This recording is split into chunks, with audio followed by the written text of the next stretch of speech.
Écoutez, cher Kamit, aujourd'hui c'est vendredi et je vais procéder à la séance réponse aux questions numéro 15.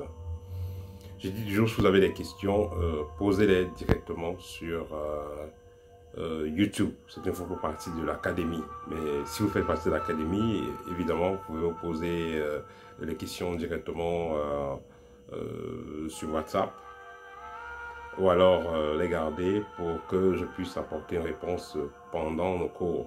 Il est clair que la réponse qui est la réponse qu'on donne à un initié, c'est pas la même réponse à un non initié. Parce qu'avec l'initié, on va aller dans plus de détails, on va, on va aller dans plus de détails, on va expliquer certaines choses en profondeur, tandis que le non initié, si on va aller dans les détails, dans la profondeur, il ne comprendra rien. Voilà. Donc, je vais comme ça procéder donc à la réponse à vos questions. J'en ai sélectionné 13. La première question concerne l'éjaculation. Donc, un frère a posé la question, qu'est-ce que j'en pense de l'éjaculation hors du vagin? Est-ce qu'il y a un impact spirituel et énergétique? Voilà, ça c'est la question du frère. Au niveau physique, au niveau de l'acte sexuel proprement dit, si on va mettre la spiritualité de côté, il est clair que quand vous éjaculez à l'intérieur, vous êtes plus fatigué que quand vous éjaculez à l'extérieur. Quand vous avez éjaculé à l'extérieur, après quelques minutes, vous pouvez recontinuer l'acte sexuel.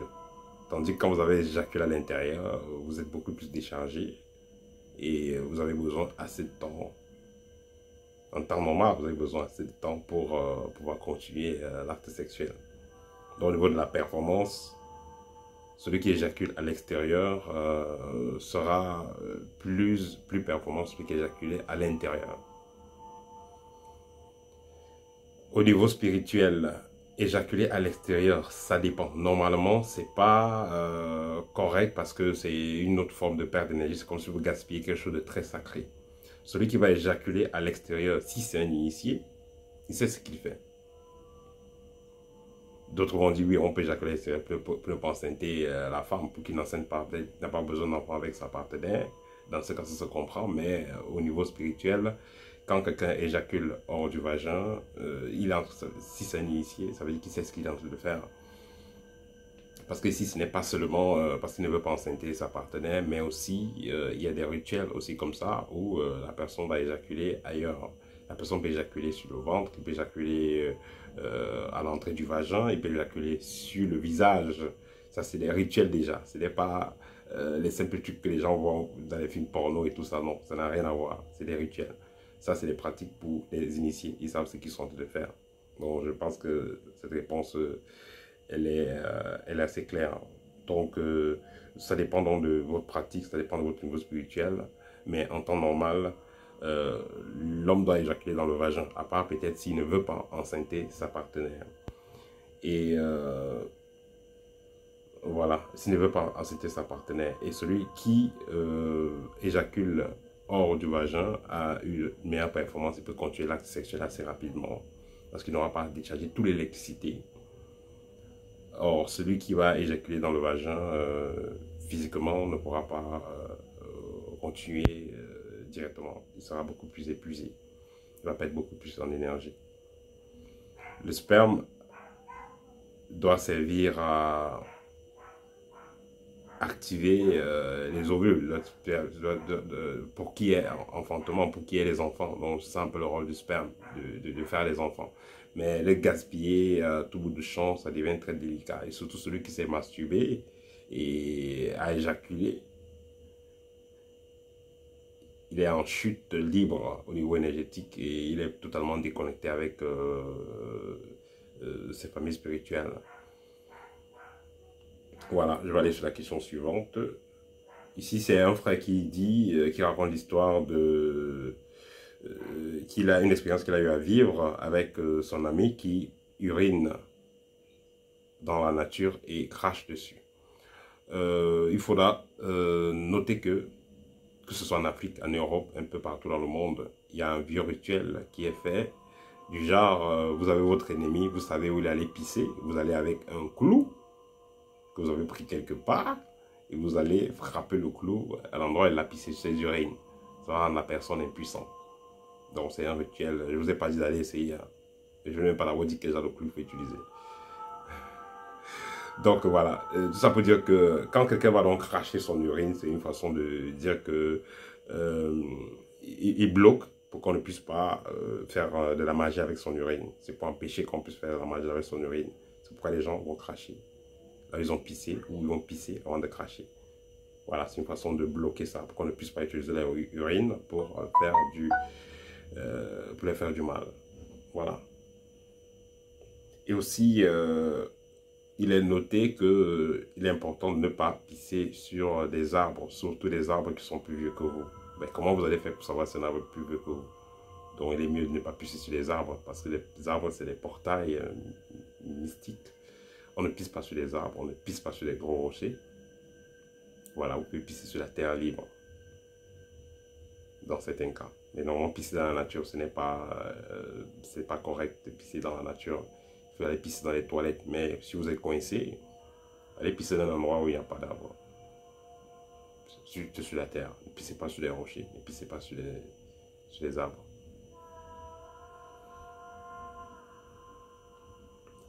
Question suivante. La transmutation sexuelle pendant les rapports sexuels pour ces objectifs. Ok. Est-ce qu'on peut faire la transmutation sexuelle pendant les rapports sexuels pour ces objectifs? Effectivement, dans notre formation, dans le module sur l'art de rayonner, on traite en profondeur de la transmutation des énergies sexuelles, parce que c'est incontournable en ce qui concerne l'art de rayonner. Il faut vraiment maîtriser ce domaine-là. Donc, il est clair que les énergies sexuelles, transmuter les énergies sexuelles, peuvent vous permettre de réaliser très rapidement vos objectifs. Voilà, l'énergie sexuelle, c'est une télécommande dont on ne peut s'en passer en ce qui concerne le monde spirituel et la communication avec les êtres invisibles. Question suivante, méditer dans le noir.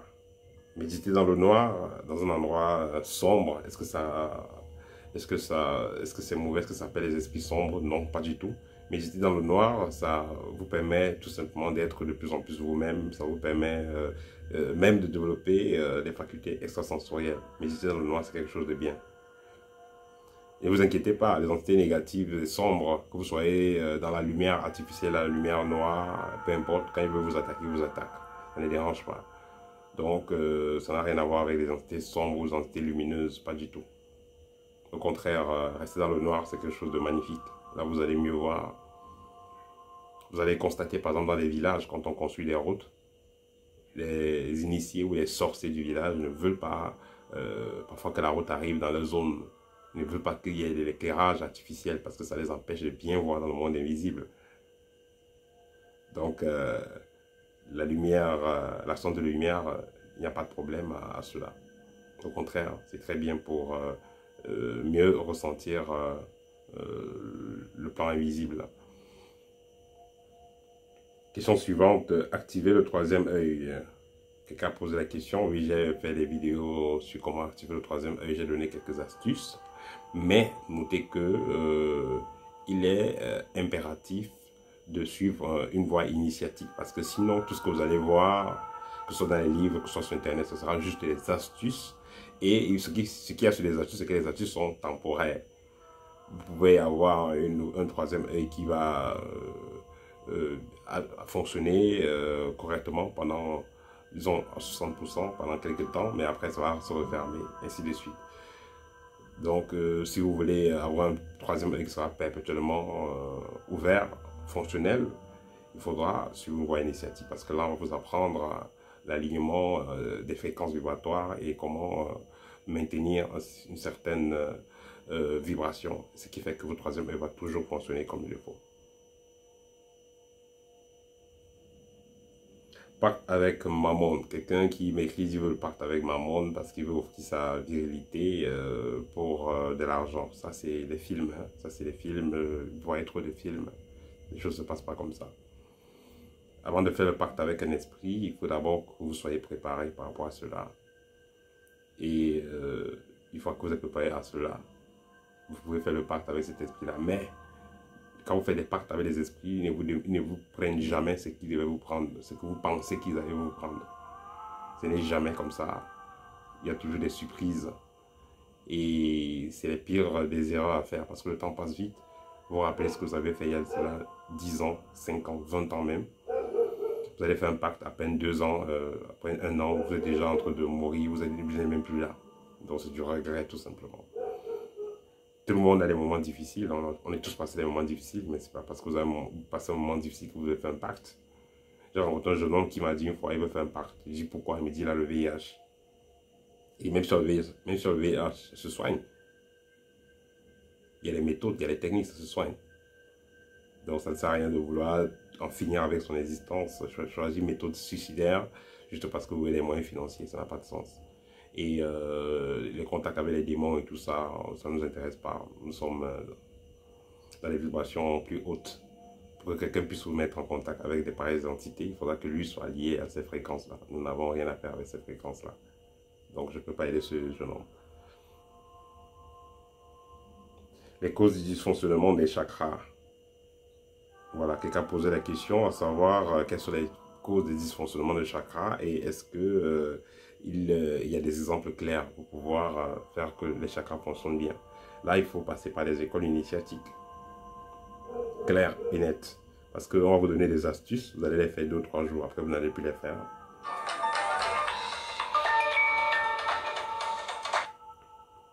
Désolé, voilà. On va vous donner des astuces, vous allez les faire pendant 2 jours et après vous allez arrêter de les faire. Et finalement vous n'aurez pas les résultats. Vous allez acheter les livres de magie, vous allez faire des rituels ou des ruses de méditation et tout, vous allez pratiquer. Quelques jours après, vous allez abandonner. Donc réellement, ça ne sert à rien de faire à peu près de jouer l'apprenti sorcier. Il est mieux de vous décider et vous faire initier formellement. Entrer dans une école initiatique et vous allez apprendre tout ce qu'il faut en ce qui concerne le fonctionnement des chakras et vous serez assisté. C'est pourquoi nous avons mis sur pied notre école. Nous avons une formation de 3 mois intense et 12 mois de suivi. En 15 mois, vous allez apprendre tout ce dont vous avez besoin d'apprendre. Vous serez correctement assisté. Et c'est ça qui fait évoluer réellement. Les petites astuces, parce que les gens ne veulent pas se faire former, ils veulent tout gratuitement. Il n'y a pas de suivi et à fin de compte, vous ne connaissez rien, vous ne maîtrisez rien. Or, quand vous êtes dans une école, il y a des tests, il y a, il y a le suivi et vous échangez avec d'autres personnes comme vous, ce qui fait que vous allez faire de votre mieux. Voilà. La masturbation chez la femme, les conséquences, déjà elle appelle les esprits de couche de nuit, marée de nuit, en se masturbant. Déjà aussi au niveau de sexuel proprement parlant, elle sera frigide à la longue. Elle aura des difficultés à mouiller, elle ne pourra plus s'exciter normalement quand elle voit un homme. Elle aussi, il faut noter que ces femmes qui se masturbent là, ce ne sont pas des godes de 5 ou 10 cm qu'ils utilisent. Hein. Ils utilisent de 18, 20 cm, ils utilisent des baramines.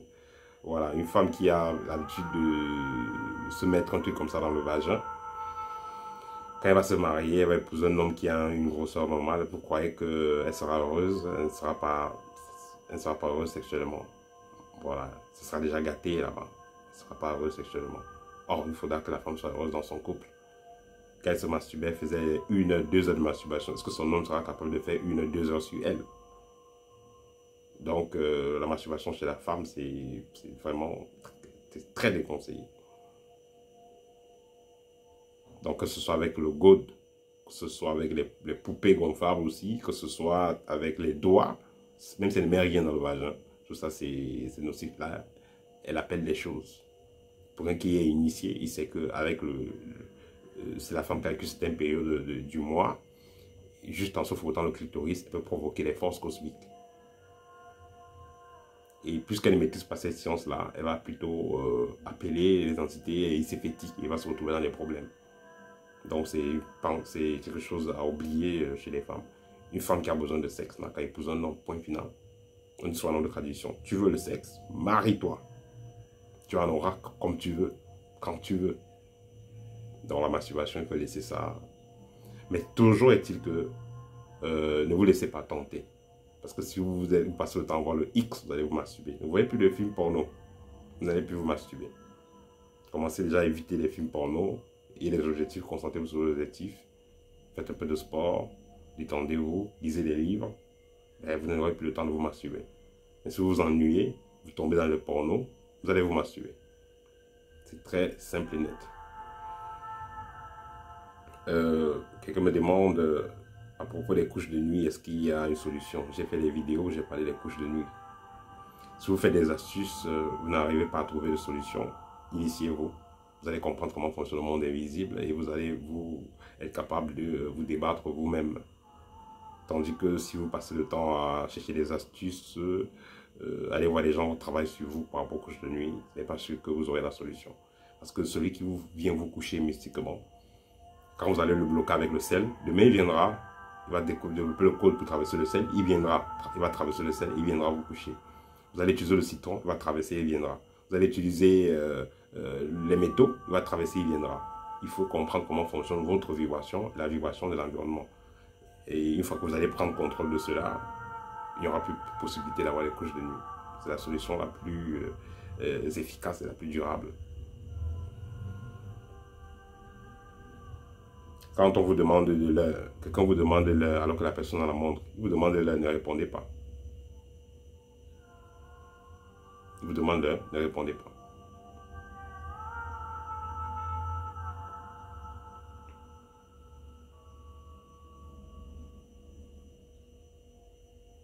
Comment est-ce que le partenaire ou le parent vole l'étoile? Un partenaire ou un parent va voler l'étoile d'une personne en appliquant la loi du donner et du recevoir. On ne peut pas voler l'étoile de quelqu'un sans rien donner à la personne. Ça n'a pas de sens, il n'y aura pas d'équilibre. Je renvoie ici à la maths, l'équilibre. Et l'équilibre n'est pas toujours seulement pour ceux qui sont dans la maths, pour ceux qui sont, je ne veux pas dire pour ceux qui sont dans la maths, pour ceux qui sont dans la positivité. L'équilibre renvoie, même le sorcier connaît l'équilibre, même le sataniste connaît ce qu'on appelle l'équilibre. Et c'était vraiment poser la question, mais pourquoi ces satanistes vivent longtemps? Parce qu'ils connaissent la loi de l'équilibre. Ils connaissent cette loi. C'est pourquoi on dit, c'est important de se faire initier. Ils connaissent la loi de l'équilibre. Une fois que vous, en tant qu'initié, vous connaissez cette loi, il sera difficile que le sorcier puisse marcher sur vous et vous piéger. C'est avec ça que le satanisme réussit à piéger les gens. Parce que le satanisme, qu'est-ce qu'il va faire? Il va voler votre étoile, il va vous proposer de l'argent pour quelque chose, il va vous proposer de vous acheter quelque chose, ou vous offre quelque chose, vous allez prendre, et vous avez pris, et il va prendre par la suite. Ils ont souvent une devise, servi pour mieux se servir. Les connaisseurs savent de quoi je parle. Servi pour mieux se servir. Ils vous donnent d'abord, et après ils récupèrent. Là, vos guides ne vont pas pouvoir agir, parce que là, ils seront dans l'équilibre. C'est ce qu'on dit, il faut connaître les lois spirituelles.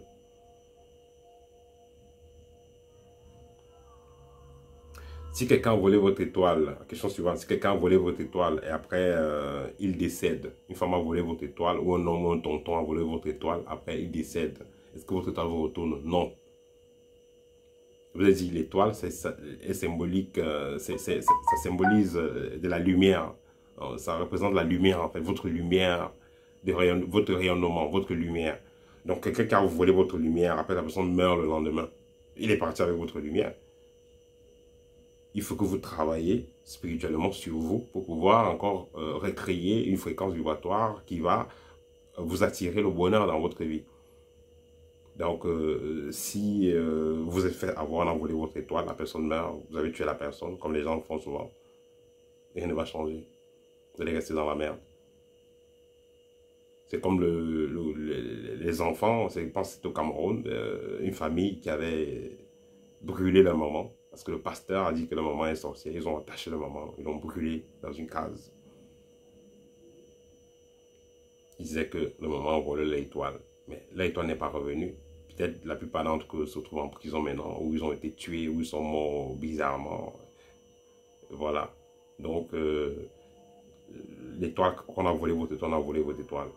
Il faut juste travailler pour recréer encore une certaine lumière autour de vous, pour pouvoir encore briller. Voilà. Et la dernière question, les impacts spirituels du porte-à-porte. Hein, ce qui est le phénomène qui est à Dubaï, dont on parle à Dubaï, tout et tout, Dubaï porte-à-porte. Et je vous rappelle toujours que ce n'est pas qu'à Dubaï. Il y a ça partout, Cameroun, Gabon, Congo. Il y a ça partout. Et il y a même un monsieur en Côte d'Ivoire, dont je vais taire le nom, qui était mort récemment, qui était mort, ça fait quelques mois. Il était ministre, il a eu un gros poste. Ce monsieur faisait cette pratique. Il déféquait sur les gens, il lui donnait de l'argent. Mais qu'est-ce qu'il faut comprendre dans ces pratiques-là, ces pratiques bizarres-là? Il faut comprendre que c'est l'un des moyens les plus puissants pour voler l'étoile des personnes. Que ce soit que la personne ait déféqué sur vous, que ce soit que la personne demande de déféquer, elle va manger ou que vous mangez, tout ça, c'est le vol d'énergie, le vol de lumière, en fait. Vous allez voir une femme, elle va aller coucher avec un monsieur, il va lui donner 2000 € en 5 minutes, ou bien même pas coucher, ils vont aller faire la pratique de porte-à-porte là, et on va lui donner 5000 €, elle va dire, ah, il est Dieu, il est con. Mais le monsieur là, il s'est connecté avec elle énergétiquement en vie, ils sont connectés.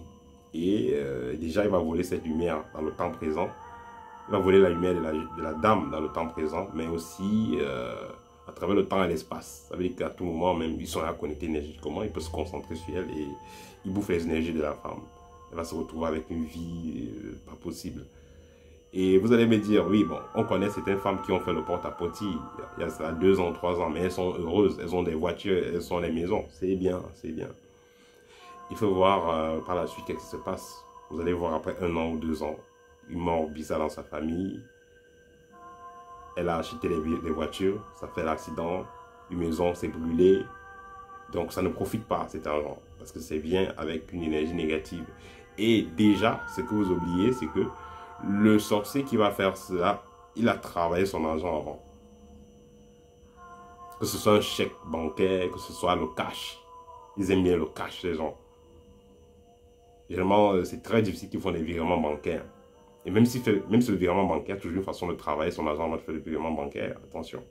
Mais généralement, il donne le cash. Il a pris le temps de travailler chacun de ses billets. Il sait ce qu'il va récupérer. Vous allez faire l'action, il vous remet le paquet d'argent. Vous partez, vous êtes contente. Vous allez voir les retombées qu'il y aura dans votre vie et dans la vie de vos enfants et dans votre entourage. Donc ne s'amuse pas avec ces énergies-là. On va vous donner 2 millions aujourd'hui. Vous allez faire une pratique assez étrange. Il faut comprendre qu'il ne choisit pas n'importe qui pour faire ça. Il a d'abord lu ton étoile avant de décider de faire ça avec toi. Donc, il ne choisit pas n'importe qui. Vous allez juste aller faire 10 minutes avec lui ou 1 heure toute la soirée. On vous remet un gros paquet d'argent. Par la suite, vous vous retrouvez des problèmes encore plus graves. Parce que c'est ça le principe. Il faut que la personne soit esclave. Vous allez vous retrouver des problèmes plus graves. Vous allez encore revenir pour qu'on vous donne encore l'argent. Ainsi de suite, ainsi de suite. Et on va vous vider, vider, vider, vider. Après, quand vous ne savez plus à rien, ou si on vous a tout vidé le premier jour, on vous dégage et puis il cherche une nouvelle personne. Et c'est par la suite, vous allez voir ce qui va se passer dans votre vie. Vous allez voir les difficultés qu'il y aura, même si ce n'est pas la même année. Dans les années qui suivront, il y aura des problèmes. Si ce n'est pas sur vous, parce que vous avez fait travailler chez des marabouts et tout, ça va toucher un de vos proches. Soit votre maman, soit votre papa. Bref, quelqu'un à qui vous allez donner cet argent. Parce que vous n'allez pas prendre cet argent, mettre dans votre compte bancaire, tout simplement, et le bloquer définitivement là-bas. Non, vous allez utiliser cet argent peut-être pour aider votre soeur, aider votre frère, aider quelqu'un de la famille. Et c'est comme ça que cette énergie va continuer, va prendre votre entourage, quoi. Et va influencer négativement la personne. Donc, il faudra faire très attention avec les pratiques perverses. Pareil, c'est des pratiques sataniques. Donc, il faut faire très attention avec ce type de pratique. Vous allez gagner quelque chose aujourd'hui et demain, vous perdez beaucoup plus. Alors que si vous étiez resté tranquille, vous aurez pu trouver un homme qui allait vous aimer naturellement. Quelqu'un de bien qui allait vous aider. Mais vous avez fait les choses avec précipitation parce que vous voulez de l'argent et un argent qui ne vous servait à rien. De durable. Voilà, je pense que ça c'était tout pour aujourd'hui comme question.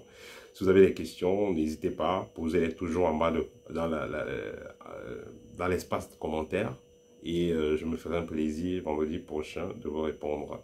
Ceux qui sont intéressés par la formation que nous donnons, par nos formations, autant pour moi, allez dans le site www.kmeet avec K et S à la fin. Si vous êtes intéressé par le livre Libre, qui est un livre pratique, qui est carrément une formation, ce livre, il vous donne des techniques d'autodéfense spirituelle, que faire quand vous avez quelqu'un qui vous fait du mal, que faire quand vous venez de prendre une maison, comment la purifier, comment purifier votre aura. Pour ceux qui ont des repas de nuit, couches de nuit, on vous donne des astuces très simples et très efficaces qui ont été prouvées, qui ont été testées et approuvées. Voilà. On vous donne des techniques pour protéger votre environnement, des techniques pour attirer également ce que vous voulez. Donc ce livre est tellement pratique. Il y a même des écorces traditionnelles africaines. On vous donne les noms. Donc vous soyez au Sénégal, Mali, n'importe où en Afrique, on vous donne les noms scientifiques de ces écorces-là. On parle des pierres, on parle des plantes que vous pouvez utiliser. Bref, ce livre est très pratique. Pour ceux qui n'ont pas surtout les moyens de faire la formation, vous pouvez commencer déjà à vous procurer ce livre, qui est un livre d'auto-initiation, qui va vous donner avec clarté ce dont vous avez besoin pour pouvoir apporter l'équilibre et la paix, surtout la liberté dans votre vie. Au TEP et à très bientôt.